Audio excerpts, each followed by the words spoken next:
50 is a mindfuck. Hey guys, welcome to 50 is a Mindfuck, and I'm Wendy Ortiz.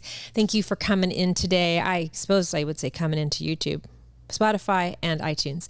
Today I have somebody I'm really excited about because my friend and I met, I would say we met on social media with, I'm going to say for me anyway, a mutual respect for our platforms on the TikTok and back in the olden days when old farts weren't on there.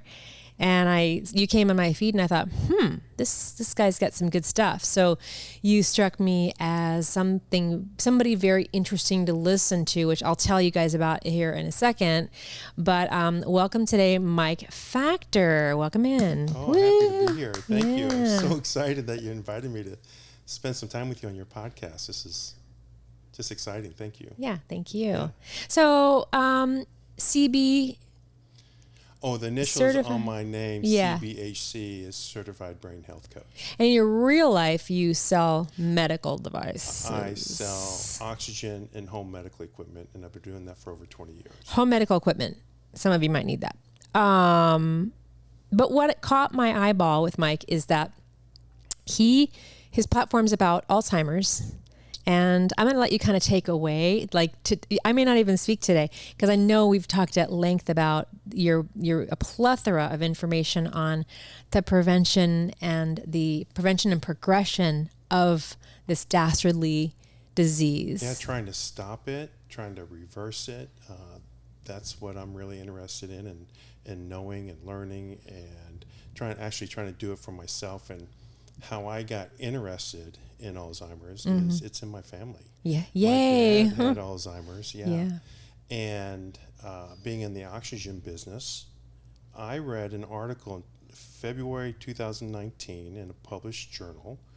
A doctor reversed someone's Alzheimer's, and they did before and after brain scans of this therapy. Yeah. And the therapy was low pressure hyperbaric oxygen therapy. Right.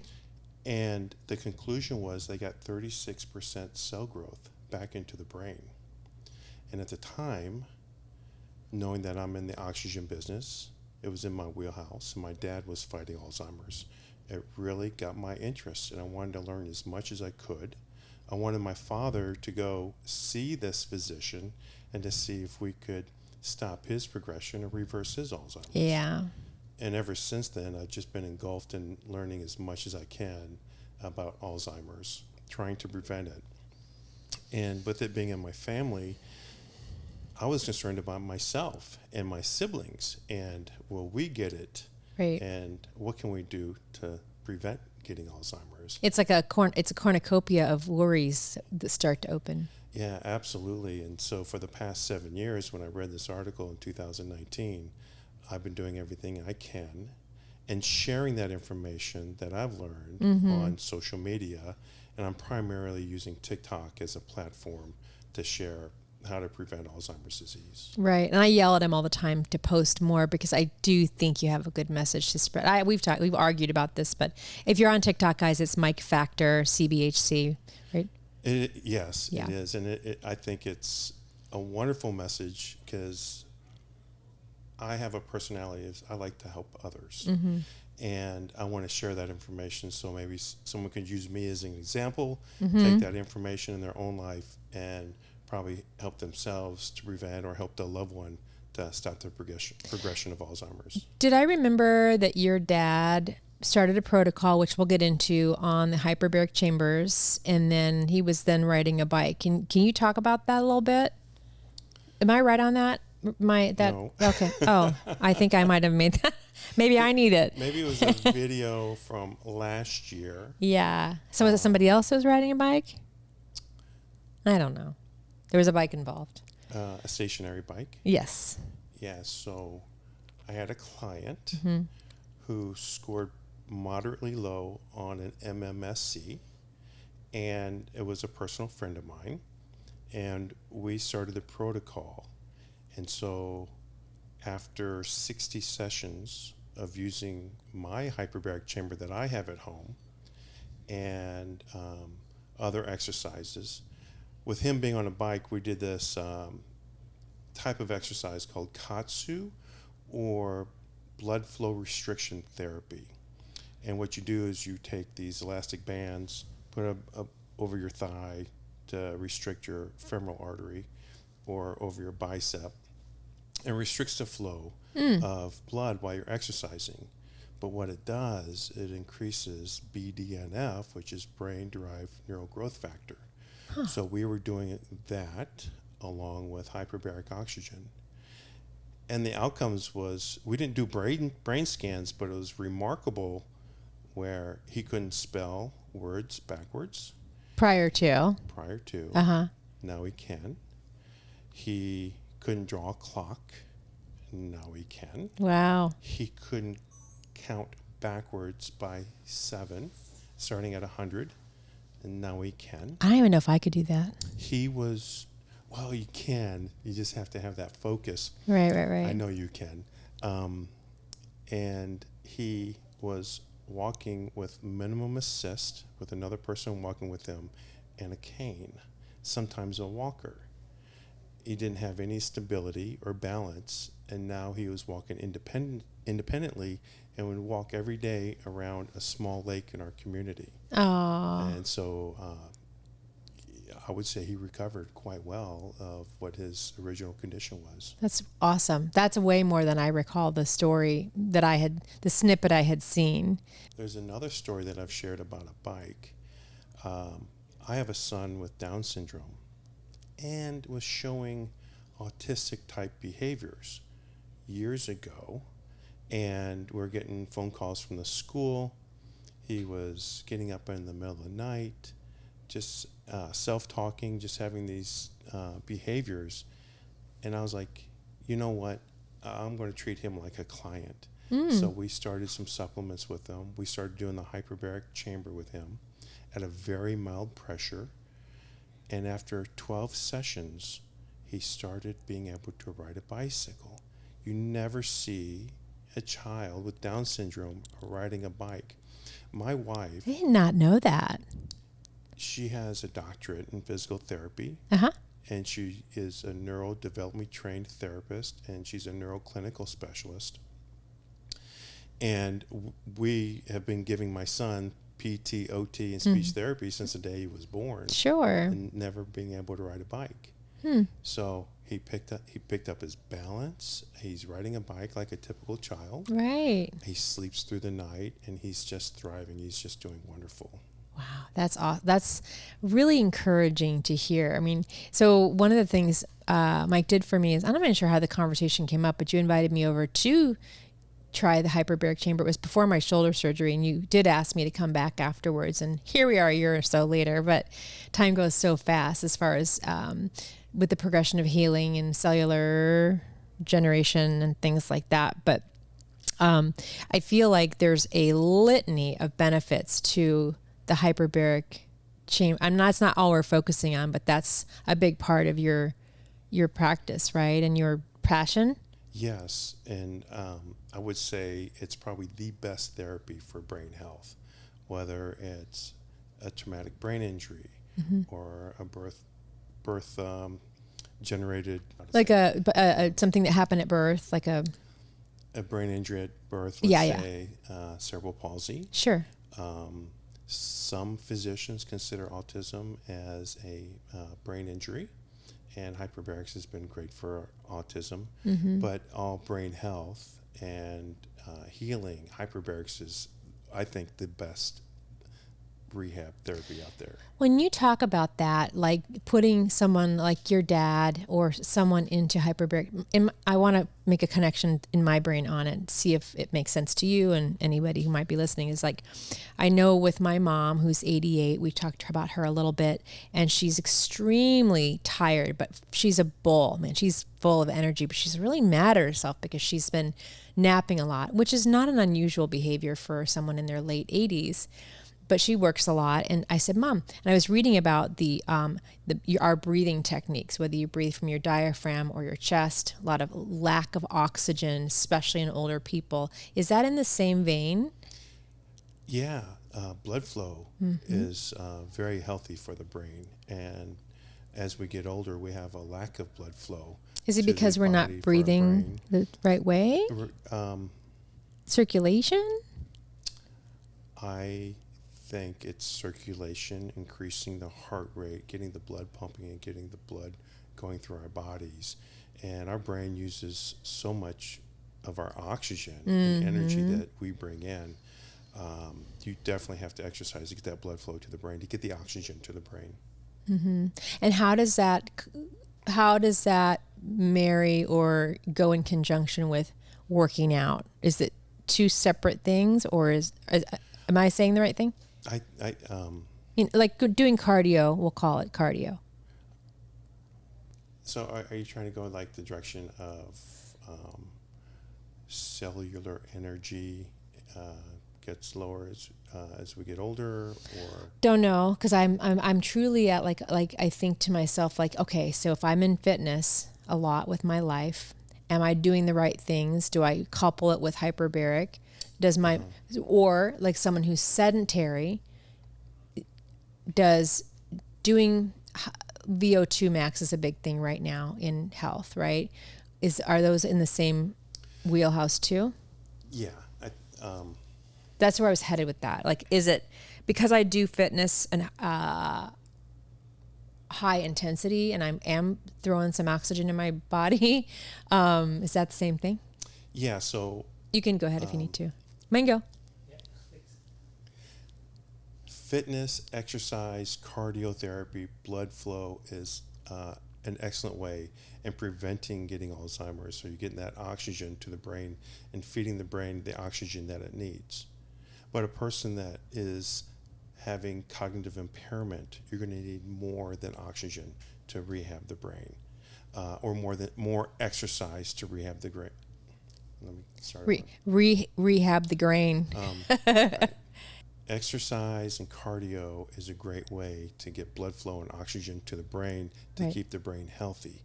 But a person that is experiencing cognitive decline or impairment, you're going to need more than just walking, jogging to get more oxygen to the brain. And that's where exercising with oxygen therapy or hyperbaric oxygen therapy is probably the best therapy for the brain. I love it. There's probably so much progression in the study and the treatment for this dastardly disease that you're right in there with, right? Yeah. I'm excited about social media that more and more information is coming about, awareness for Alzheimer's, being able to prevent it.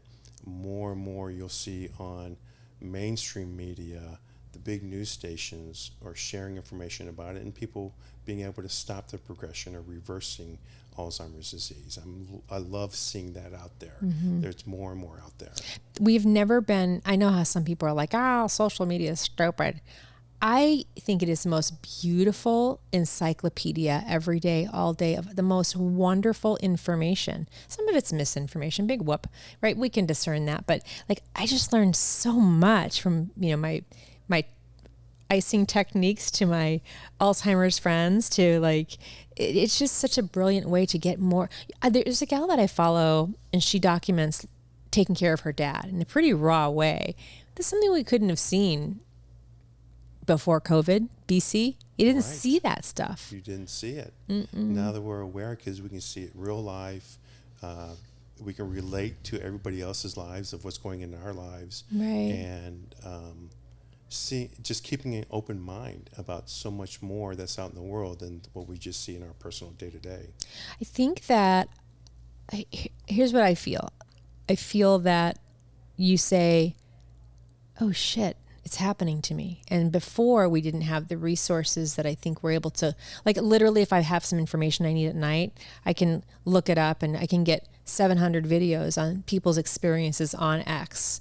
I just love that I can get that information. And it's truly the Wild West before social media to see other people's experiences. And I sent you an article about the ibogaine treatment on Alzheimer's. Was it Alzheimer's? PTSD, I think. I thought it was the Japanese woman who was 100. I have to revisit the article, but it was a Japanese woman who was over 100, I believe, and she did an ibogaine treatment, pretty hefty one.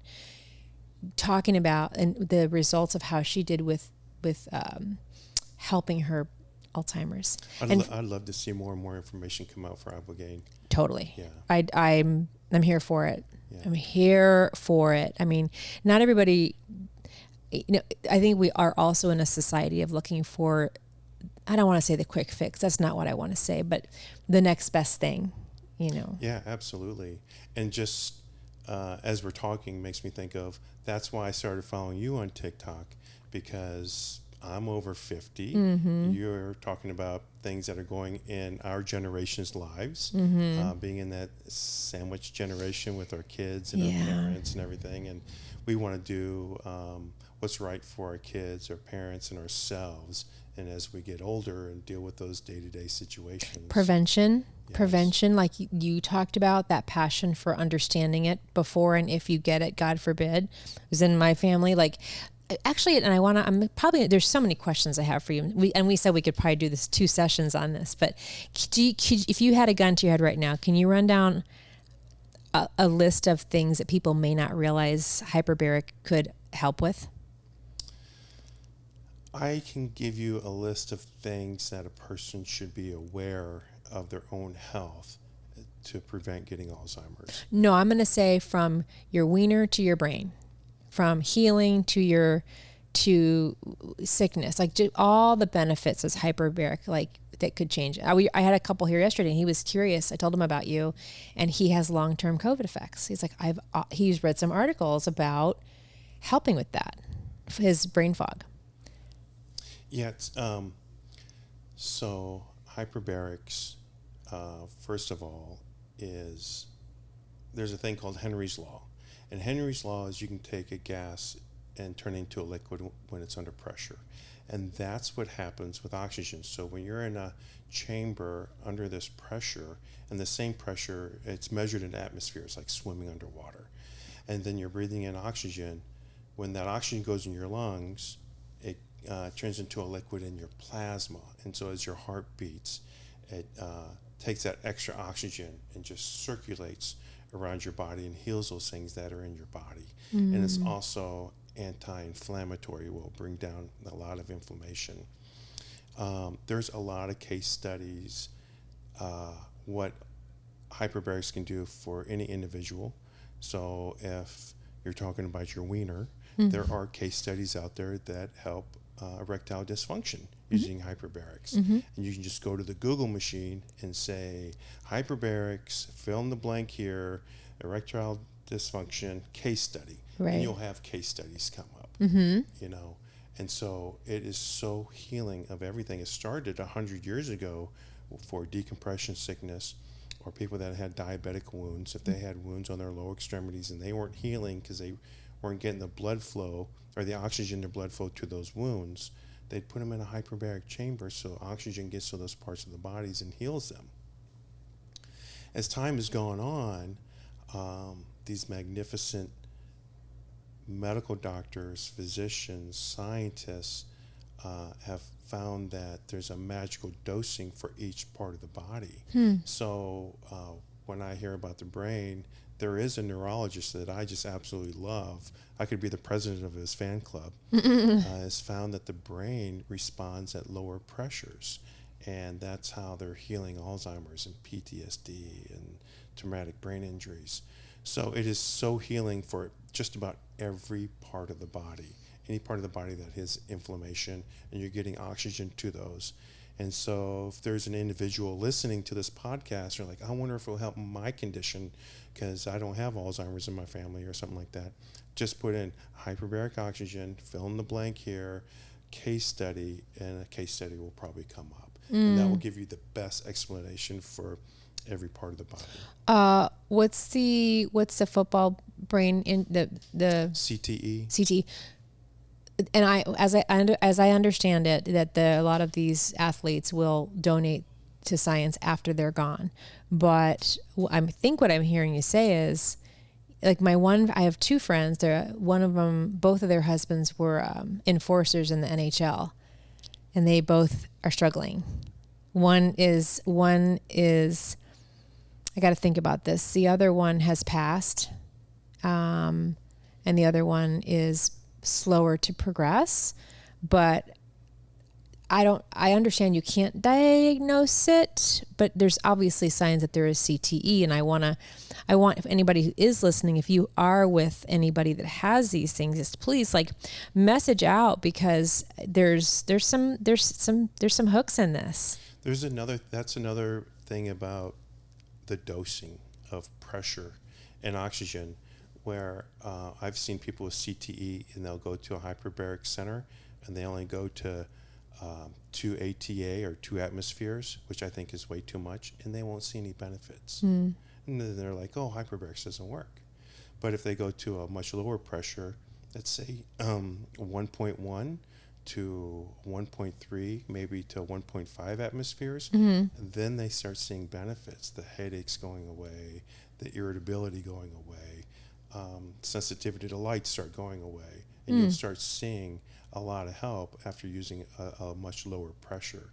So the magic is in the dosing of pressure and oxygen.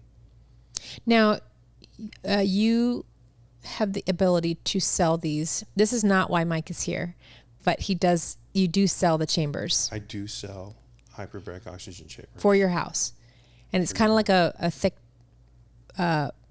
tent. It's like tent material, right? It's a thick tent material. And then it deflates, and it's kind of like a thick tent material. And so like if somebody were to buy that and have that in their home, you can do that, which is kind of cool, you guys. There's so many options for it, which, someone like Mike could talk you through it. And again, this is not a sales pitch. He's got a passion for it. So it's available to the public. You don't have to go to wherever people go for that now. Yeah. So it's a prescribed medicine. You have to have a doctor's order to purchase it. I have to have a doctor's order to dispense it to you. Okay. I have not seen a client of mine go to the doctor and say, I understand that hyperbarics might be off menu for my condition and that I'll have to pay out of pocket for it. I just need an order. Could you write an order for it? And I have not seen one doctor say no. I do know a lot of physicians I could direct someone to if they don't have a doctor and they want to get an order. My company is licensed with the Department of Health, the Department of Pharmacy. It's accredited. I'm highly credentialed. I'm also a certified brain health coach. Yeah. So if someone is going through something and they want to get a chamber, I can help them with that. On the other side of it, if you want something for wellness, I have a lot of athletes that want to use it for enhancement. Oxygen is probably the best performance enhancement drug there is out there.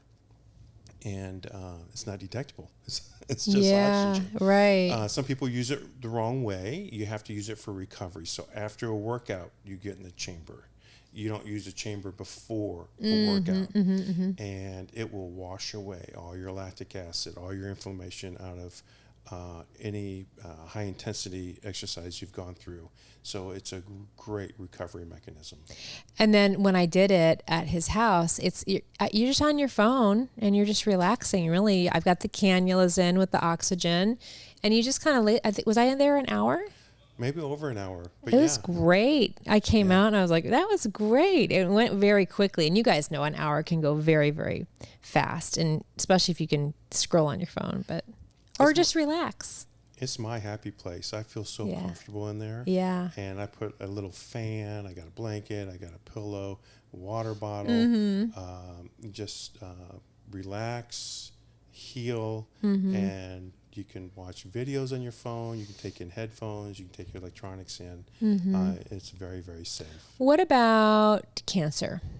Hyperbarics is a great modality for cancer if you're also working with an oncologist and following that oncologist's recommendation, whether it's chemo or radiation or whatever. It will help bring down the inflammation and healing, but the mechanism that it helps is cancer spreads through microclots or clotting of the blood. Microclots, okay. Microclots. Similar to COVID. COVID is a clotting virus, clots your blood. Oxygen keeps your blood thinner and it keeps it from clotting. It dissolves the blood clots. So it keeps the cancer from spreading from one place to another. I should say, helps keep from spreading. Right. It's multifaceted, I'm sure. And so if you are following a protocol with an oncologist, I think hyperbarics is one of those things you can do at your home to help fight cancer. Forgive me for going back to this, because if you go to your physician and get an order, is it covered, or is it, you're saying that explain that to me. It's not covered by insurance. It's going to be an out-of-pocket. Why? I mean, really, a lot of good things are not covered, but yes, yes. It's amazing to me, like with Medicare, that teeth, eyes, and hearing aids. I just find that so blasphemous. You need those things. I don't know about you, but I need my teeth, I suppose. You do need those. Yeah, things. My eyeballs. And interesting enough, the things that they don't pay for, that could be the cause of Alzheimer's. Right. Like if you go get your annual blood work. Right. The things that they don't test could be the cause of your Alzheimer's. There's like 36 things that insult the brain.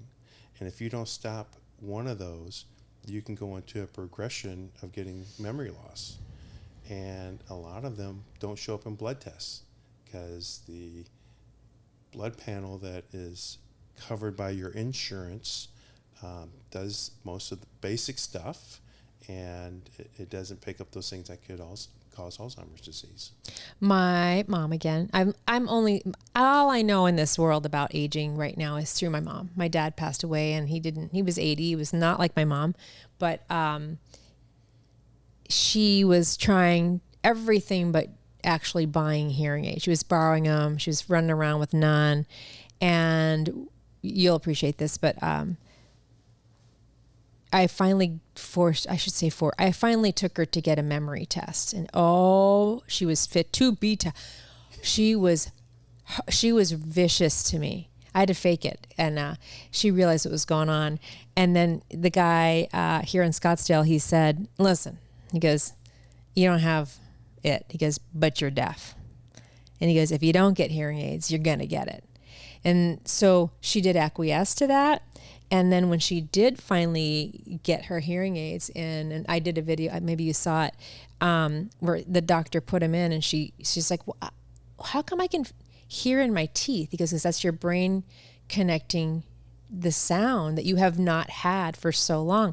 And the more that you go without hearing, the faster the progression of Alzheimer's and whatnot. So vision, I don't know if all the senses are connected, and that's probably another day for conversation, but the hearing alone isn't like 70% progression for... It's a large percentage. If you are running around without hearing well, and I am in one ear, I'm okay, I'm hanging on, but I'm nervous. I mean, I'm not gonna pretend like I'm not gonna wear hearing aids at some point. So I'm doing what's a lot. What?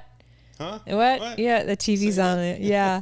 But I knew I had some loss from a virus in my ear. I knew it, but now that it's gotten a little more pronounced.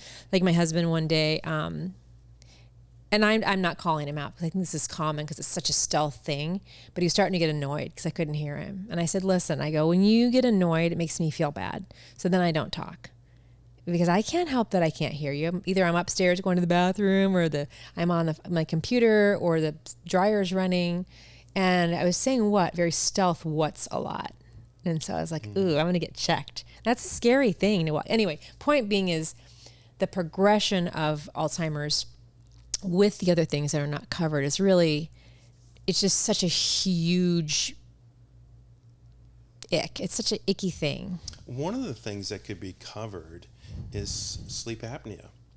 We talked about that. So I don't have that, by the way. Low nocturnal oxygen is the key phrase. So when your oxygen saturation levels drop while you sleep, could be an insult to your brain, and is an insult to your brain. There are brain scans that can show a healthy brain and someone with sleep apnea, and you see the oxygen deficits in those parts of the brain, And the patterns are very similar to Alzheimer's disease.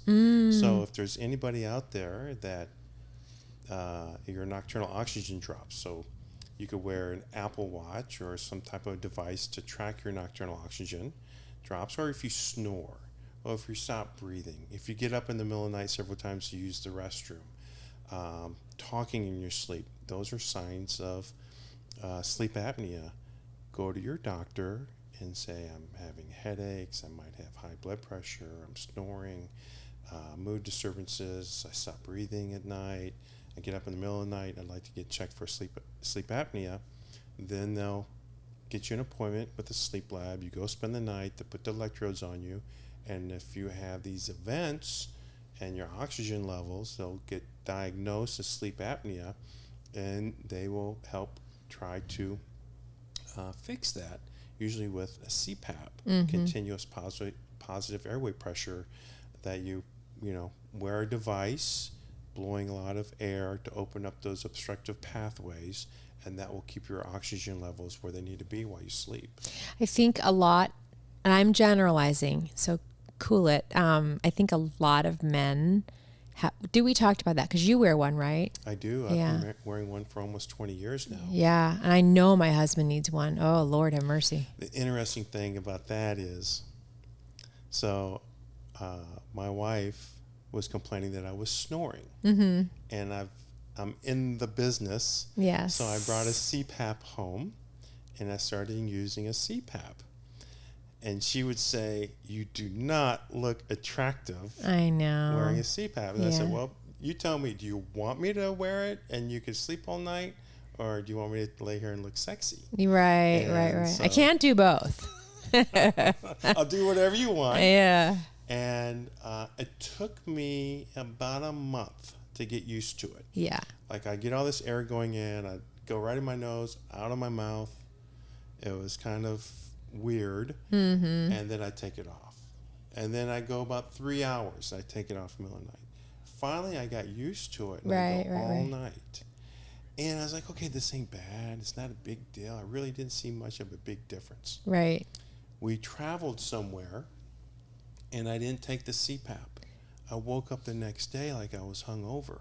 I had a headache, brain fog. I just felt ick all day long. I said, that's my sign that it does have a benefit. And I don't want to take a nap without it. I just love my CPAP. Did we talk about that? They're not like big Terminator machines anymore, right? You can get some small ones that you can travel with. Yeah. You can get different types of masks. You can get, if someone's a mouth breather, you can get a mask over your whole face, or a mask just over your nose. Or they have nasal pillows where it just fits up right into your nostrils and it throws air. So that's what I use. I use the nasal pillows. My mouth doesn't open when I sleep. Yeah, so. You don't have the big contraption on. Going back to that for just a minute, like, and I know we agreed we could talk about so many things, but so like the hyperbaric chamber, the oxygenation, is that the right verbiage? And I think the common denominator is oxygen is what I'm hearing in a lot of thread that we're talking about here. Oxygen is life. Oxygen's life. And then where does it get dropped off? Like, where do we lose the ability to have that? Is that a question that makes sense? Why do we have to have all this additional added in? I don't know. Right? We're depriving ourselves. If we're, I don't know. Maybe we'll look at TikTok for why that is. Yeah. But I mean, it's an interesting, like, what did the cavemen do? Of course, they died at 21, but still, I mean, it's like, it's a different time, but we are living longer. Oops, excuse me. We're living longer. We're living more vibrantly. We're living more healthy. We've got so many great resources for longevity. And I think you're opening up a huge door for that. Yeah. And I love seeing more and more awareness about it. And I just want to share everything I've learned about Alzheimer's and how to prevent getting it. What do you think is the most peculiar thing that people think about it? And the second, what do you think? So would be like, what is the one misnomer that people don't understand about it? about Alzheimer's? I think the biggest myth is people think they can't do anything about it. Mm-hmm. It's just a part of aging. But science says your brain can be as healthy at the age of 80 as it is at 25. Mm-hmm. The brain matures at around age 25, but you can keep it healthy till the age of 80.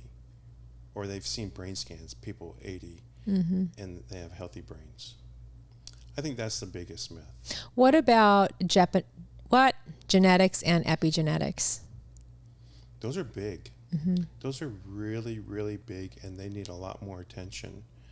Genetics, I can just tell you for me, there is an Alzheimer's gene, commonly known, called the APOE4 allele.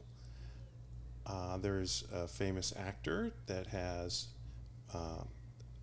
APOE4 from both sides, so he has about 50% chance of getting Alzheimer's. Who are we talking about? Chris Hemsworth. Oh, wow. Yeah. Wow. I was thinking Bruce Willis for a second. That's probably different, but I don't know if Bruce has the gene. He's dealing with FTD, frontal temporal dementia. mm-hmm. Interesting thing about that is I think that could be caused by toxins like mold, mercury, Lyme disease. It's the same pathway as frontal temporal dementia. Excuse me for being, this is a dumb question. I have a client whose husband has frontal lobe dementia, and he was in the metal industry for years, but he got the C shot.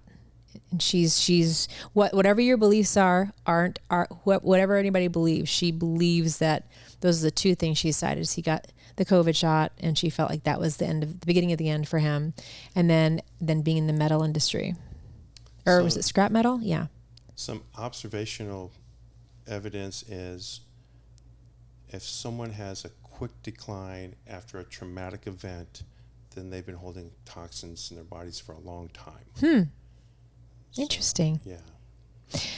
So there's several forms of it and several causes. I know my daughter worked out of memory care for a while. She's like, "Oh my God, Mom, there's 20 kinds of it. And there's going to be 200 more by the way that they're doing research and cause and causation." But that's a whole nother ball game. I think it's broken down into about 6 different categories. And I've worked in a place like that. My first professional job, I was a licensed nursing home administrator. I do want you to elaborate on the stuff that we talked about. So everybody knows what a nursing home is. Yeah. But there is that Alzheimer's wing. And the Alzheimer's wing is where a section of the facility, people with Alzheimer's, the one symptom of Alzheimer's is wandering or eloping from your facility, and so you lock the doors. Yeah. And you need a code to get in and out of that wing, because they could just wander off and they don't say a word. Very quietly. Yeah. And you don't want them leaving the facility out into some dangerous situation. So you tend to, working in that environment, you tend to pick up the physical characteristics of maybe a type of Alzheimer's, but you can just see in their eyes that that they do have dementia. Yeah, there's the look, Mm-hmm. the look. But you were saying like gaze. how, just the icky of having to lock someone away. Yeah. It's just, Yeah, and I have young kids, and I do not want to be in a locked unit when my children get older, and when they start having children.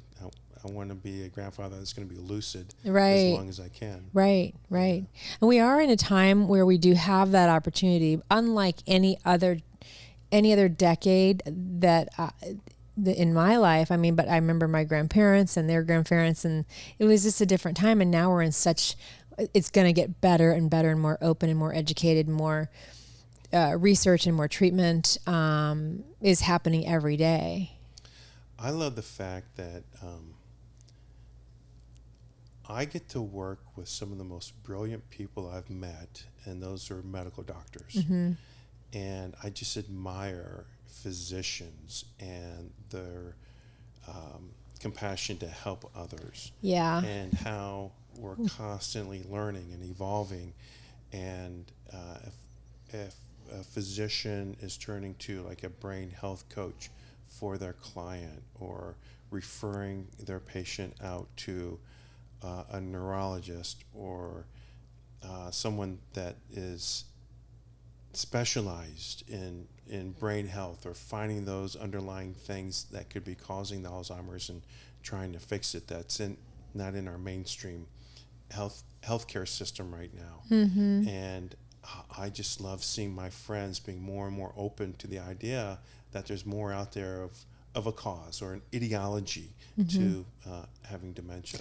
Well, do you feel like, and I can only go through my experience, but when my dad was sick, we talked in the hospital, talked to the doctor about introducing Rick Simpson oil, and they were unable to comment on it. It was kind of what we were told, because it was an integrated treatment, right? It was not in the traditional medicine that we are used to. So do you find like doctors are now more open to alternative ads, and those, are they allowed to speak on that? I don't know. Yeah. I don't know what they're allowed to and what they're not allowed to. I didn't know if that was a shtick. Yeah. We were told that. My dad's treating doctor said, I'm not. What did he say? He said, I'm not to comment. It was clear that it was not part of something we could talk about. I can say that our healthcare system has changed from when I was a child. Yeah. I remember my parents coming home from a doctor's appointment and one of them saying, my doctor said, don't eat white bread. Yeah. Don't eat rice. Don't eat potatoes. Yeah. Keep your insulin levels low. And now it's don't seed oils. Don't demonize these foods because people rely on them and stuff. So it's definitely changed. Well, we're in a tsunami of information and misinformation. There's a lot where you can start going down that road of what not to eat and not to do. And then there's a whole other side of like, listen, it's not that bad. Like you said, not to demonize things that people are literally surviving on. And they had for years, right? They had for years. But these people that are on, and I'm going to go with social media because I do believe social media is television today. It's where people are getting their information. Agreed. So someone's telling them how bad seed oils are. And then you have a whole school of people that say, listen, you'd have to be having such a volume that X, Y, Z, and there's conflicting information everywhere we go. I don't think we ate any better go back to when I was younger. My mom was into nutrition and health before it was cool. Everybody made fun of me. I hated it. But my mom is, of course, killing it at 88, even though she's spicy mouth. I've told you guys that before. But she's... Yeah. She gets the right to be spicy. She does. But she's healthier than all of us in this room. Yeah. I mean, so healthy. She's desperate to find something wrong with her because she's just like, I'm 88. I go, Mom, they can't find anything wrong with you. But she was cool before it was cool to be into nutrition. And but everybody I know was eating the junk and the this and the that and did okay. I think there's a villainization that comes to having the perfect lifestyle, diet, everything. And I saw something the other day that I thought was really good. And it said, people that lived into their hundreds weren't doing ice baths and red light therapy and eliminating all the joys of life and creating this regimented, longevity protocol. I don't know what the answer is because you do want to do all you can do to stay as healthy as you can, as long as you can.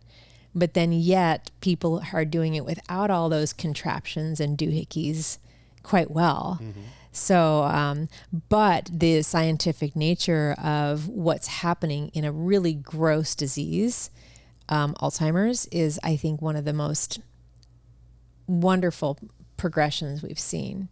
And it's going to get better and better. I hope. My grandma had it. I did have a thread to this. My grandma had it. And I've always understood that it skips generations. That's what I heard. Skips generations. So I'm like, great, I'm getting it. So there is that concern. I don't think you'll get it. I hope not. I hope not too. I want to keep my marbles deep in my head. Yeah, me too. And you had a test, right? I got tested for the APOE4. And what's that look like? I have one copy of it, which tells me I have about 25% chance of getting it. Is it a blood test? It's a blood test. Okay. It's a saliva test too. I think it's a saliva test actually. Where does one get it? It has changed since I've done it. I think there's these independent labs that will do it, or you could probably go to like Sonora Quest or whichever lab and do it. Imagine I'm thinking to myself, I was like, should I? Ooh, there's that fright to it. But I also, hell yeah, I want to know. No, I don't want to know. I don't know. But I do want to know. I do. I do a lot of prevention. Mm-hmm. Yeah. I do. And that's another thing that people are like, well, I don't want to know. It's going to happen. If it's going to happen, it's going to happen. Yeah. But there are things you can do about it now. And taking your own healthcare into your own hands. More now than ever. You can do some things about it. And that's kind of like what I did. I took some things in my own hands. I went to my doctor. Will you test this? Will you test this? Will you test this? And I'm finding things that I'm correcting for myself. Sleep apnea is something I corrected because that's one of the things that insults the brain. I do have some inflammatory markers that have never showed up on blood tests because they were never tested. And so I asked my doctor, can you test my CRP? Can you test my homocysteine? Can you test my ferritin? Can you test my uric acid? LDL cholesterol is another inflammatory marker, but that always gets tested. That's a basic one. My ferritin was through the roof. Who's what? What's that? Ferritin is your iron's ugly brother. Okay. Iron is one thing. Ferritin is how much iron is stored in your tissue. And mine was through the roof. My dad's was through the roof as well. So that's another thing that I corrected. My dad has sleep apnea, high ferritin. My doctor said, I want you to start donating blood. That's about the only way you can get your ferritin down. And so I started donating blood 4 times a year. And now my ferritin, I got rid of that insult to my brain. I got rid of the ferritin I like that you insult. use that word insult. Yeah. I like that. My uric acid was high.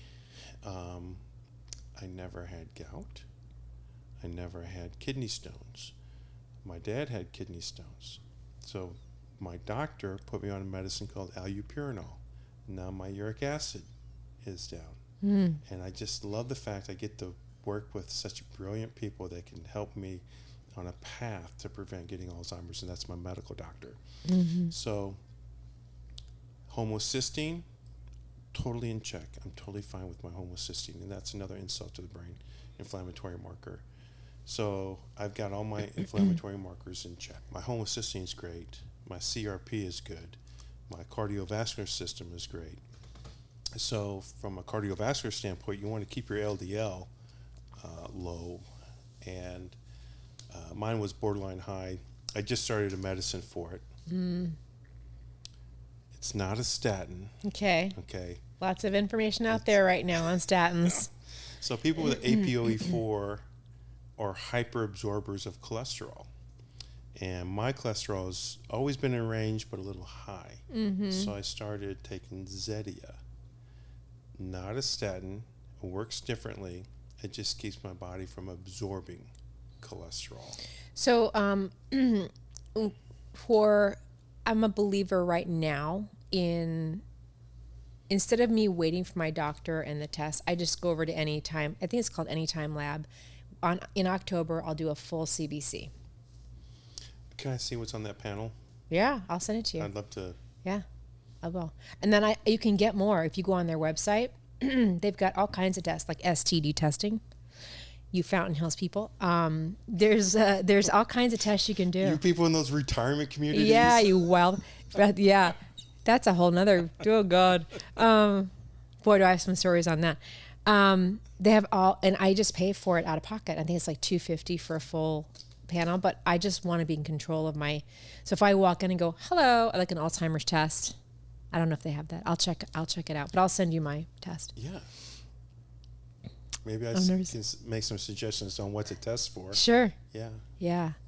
I mean, I find myself, I watch my mom. Again, she was always ahead of the curve. A little outside the box, a little conspiracy-y, but she was always ahead of the curve. And it's served her well in her aging. But I'm starting to go down that, like, that I can catch myself. It's like I want to get ahead of it, like that thirst for information, that thirst to try to prevent it, that thirst.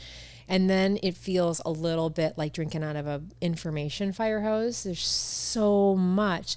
I don't want to get too crazy, though, where I'm not eating anything and I'm literally can't drink water because of it's really fake. It's really not good for you. The plastics. It's a whole, the plastics. Yeah. It's overwhelming if you're trying to take control of your future, your health. For me anyway, like, what are you, and then I go back to just the basics, right? It's a rabbit hole. It is a rabbit hole, and you want to pick out what's going to be the best for your situation, your health, and try to conform to what's the healthiest way to live your life.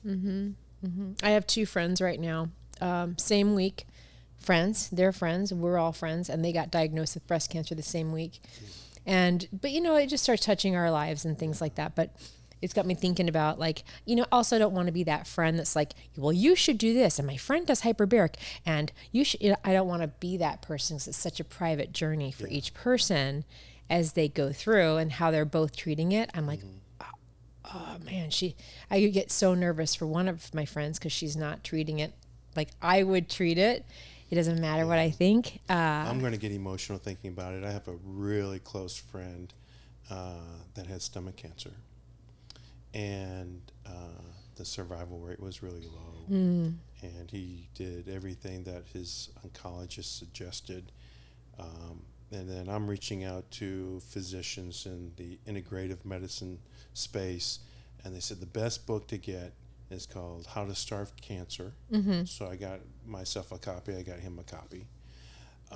And then I got him some oxygen. Asked him to walk on a treadmill with supplemental oxygen for 20 minutes after every meal, and did some other things. And the book is great when it comes to supplements, diet, sleep, all lifestyle things, and the author's quest from surviving stage 4 cancer. The only person in her group that survived compared. And she researched all the medicines and asked her doctor to prescribe certain medicines. Statin was one of them. And she's surviving. So my friend had a portion of his stomach removed, but he's cancer-free. So it was just over my love for him, and the love that he beat this rare form of stomach cancer is remarkable. Yeah. And so I say that to kind of put myself in your shoes of, you got some friends going through similar situations, and us as a loved one, we want to do everything we can for people that we consider our family, right? Sure. So I was in that situation last year. There's a mixture between being afraid it'll be you next, wanting to help them, respecting their privacy. It's a very weird spot to be in, because it's a very, like, knock on synthetic wood, I've been fortunate so far, right? But it's a fear, especially in this age group. Like, we all know that our statistics are changing, so it is, I want to do all that I can, and sometimes you don't know where to start, and it's confusing out there, but and then everything is changing. Have you heard of, and I don't know if this is in your wheelhouse, is Envita Cancer Centers? No, not too familiar. So they are in Scottsdale, but they do integrated, and they work with the hospital, and they do other stuff. They're supposed to be really good. I'm vaguely familiar with them. Yeah. Actually. Yeah. They do have a hyperbaric chamber in the clinic. Yeah. Yeah, I'm familiar with them. If somebody wanted to get a hyperbaric chamber, they call somebody who sells them, gets a prescription from their doctor, right?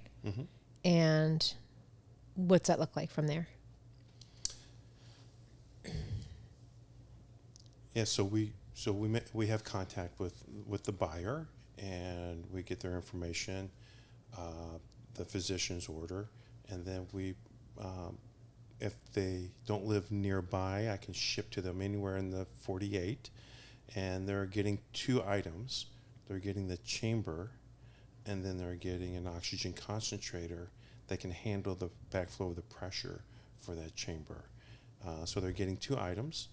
There's a little assembly involved, which is very simple, don't need tools, and then you just start using it. It's very, very simple. All right, good. Yeah. Like, are there different levels of them?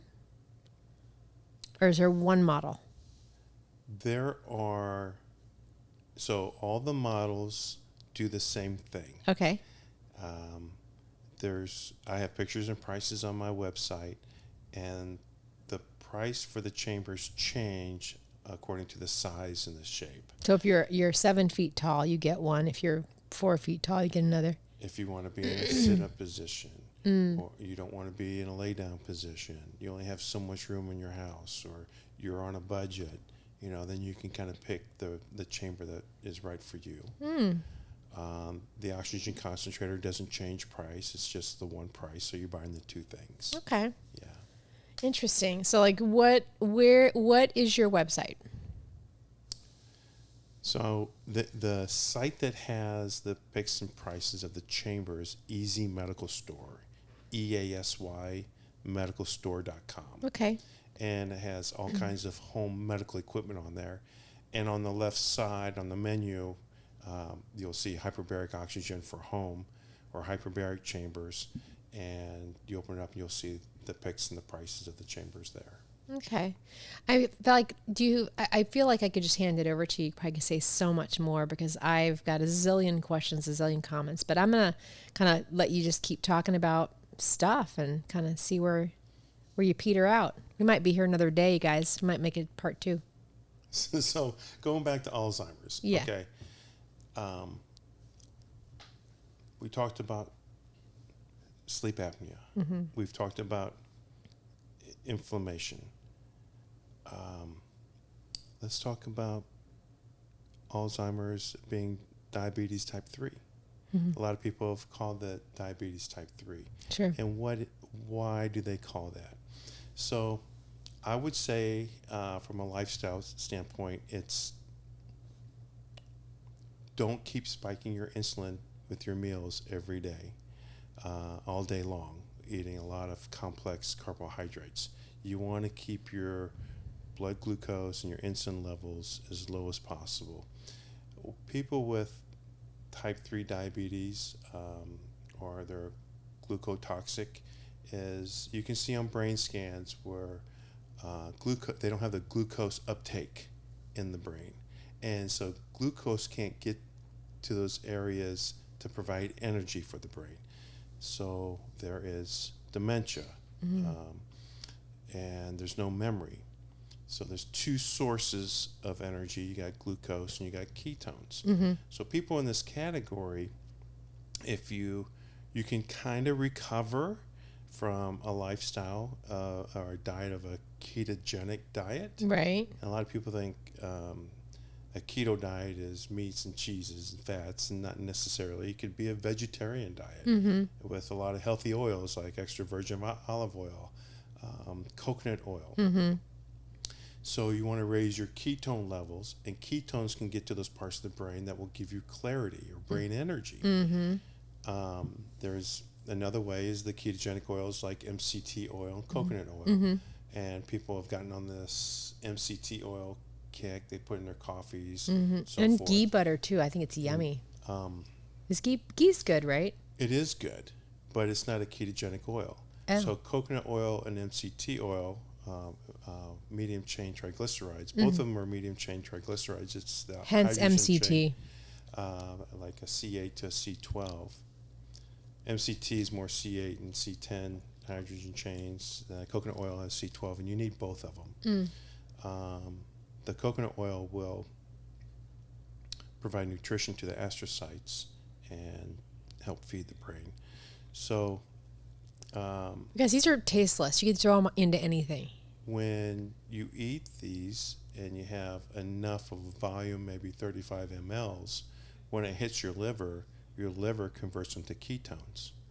But it only lasts about 3 or 4 hours. So you have to take this 3 or 4 times a day, and you'll get energy to your brain. So that is like, food is your medicine kind of thing. Or they have ketone esters, known as beta hydroxybutyrate. And that's a supplement. You can take that a couple of times a day. So you're supplementing with exogenous ketones, a ketone that's made outside of the body. That's the term, exogenous, outside of the body. So you're taking the beta hydroxybutyrate. So there's another thing that, like your atrophic or your hormones, is an insult to your brain. You want to make sure all your hormones are optimized, right? And so kind of easy for a guy, not so easy for a female, because there's a lot more hormones involved. Right. Every day they change. But the one hormone that never gets tested is dubbed the mother hormone. It's called pregnenolone. And virtually everybody with Alzheimer's, their pregnenolone is depleted. Doesn't even show up on blood tests. And there is some novel evidence of physicians treating the pregnenolone. People recover from whatever the dementia it is.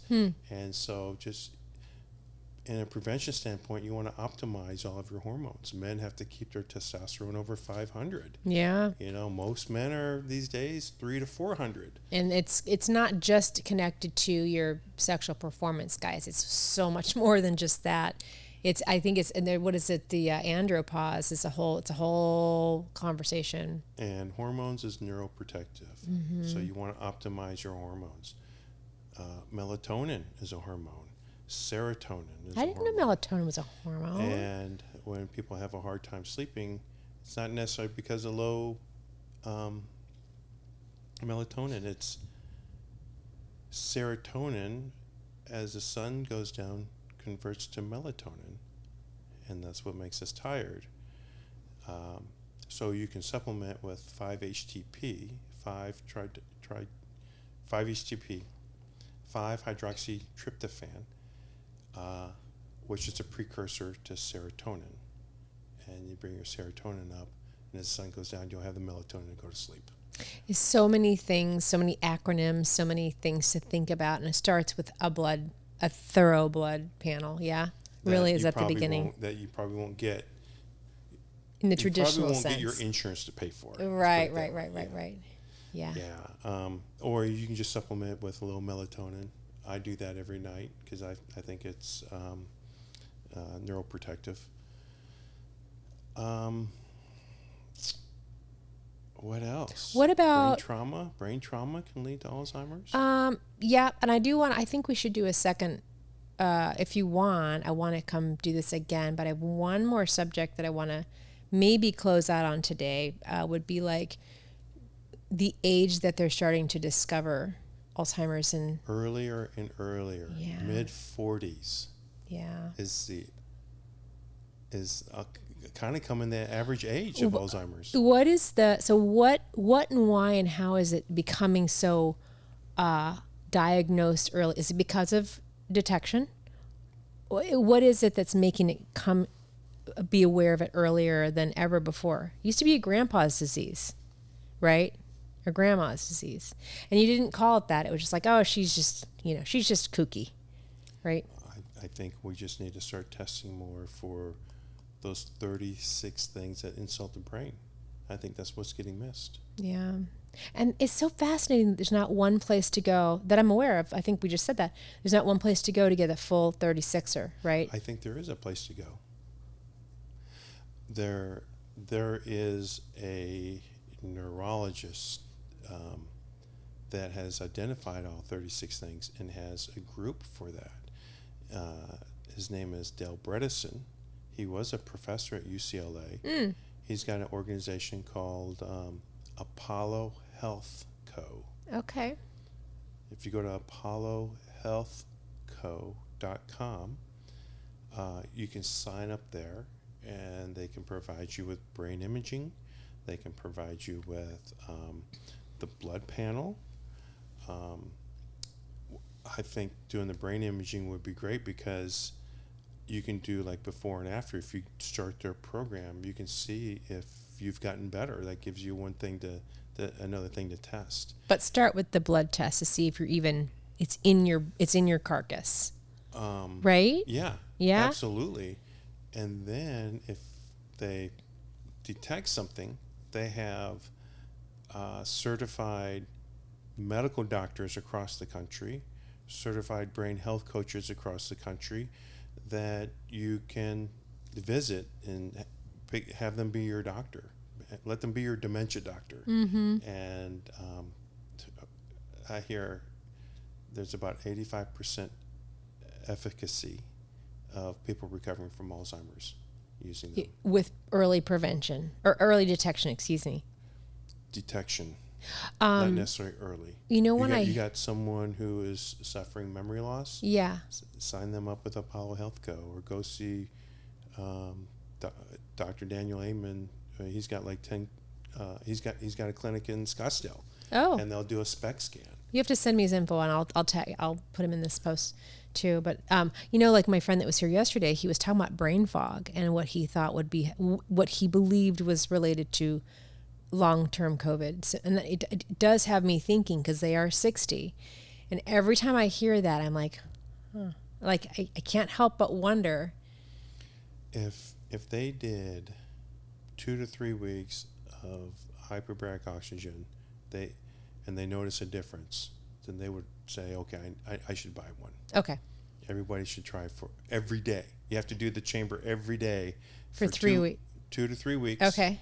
And if you see a difference. Now you got pseudo dementia. I mean, you got things like what? If your vitamin D is low, and everybody's is, you will have brain fog.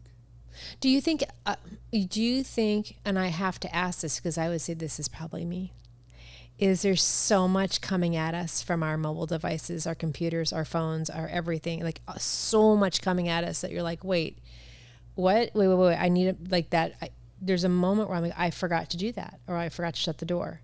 Do you feel like that is a component or no? It sounds like just being, I don't know if like.